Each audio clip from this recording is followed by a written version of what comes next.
size पीछे से चोली तोर फाटता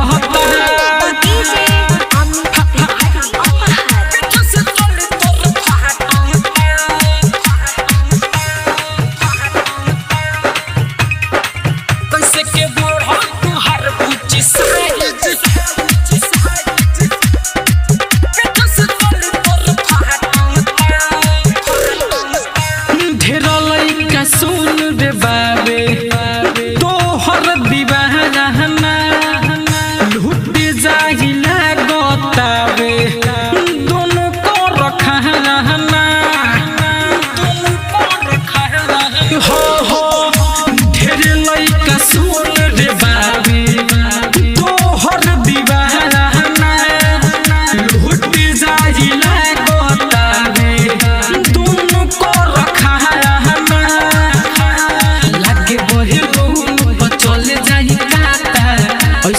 हमारा लागता अरे माल कौन छाए चलबे करेगा कैसे के बोढ़ल तुहार बुच्ची साइज पीछे से चोली तोर फाटता कैसे के बोढ़ल बुच्ची तोर साइज पीछे से चोली तोर फाटता म्यूजिक बाय मुन्ना राज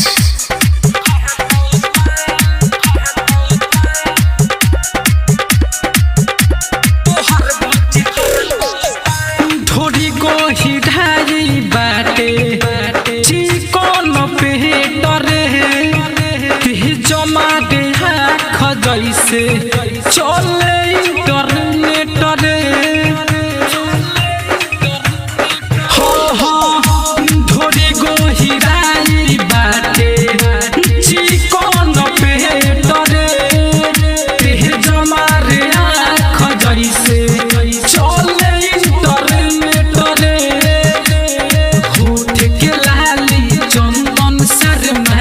लागे मलाई जस चाटता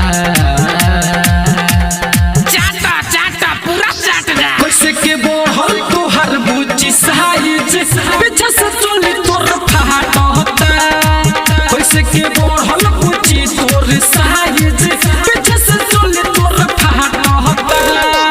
आइल बाड़े पे हुसाता पनाचे अभी उमर तोर बाटे रे काचे सब लोग झाके तोहर पता के दुनु जुबान बनाया कहता अरे पढ़ेगा तो अटेगा कैसे के बोढ़ल तोहर बुच्ची साइज पीछे से चोली तोर फाटता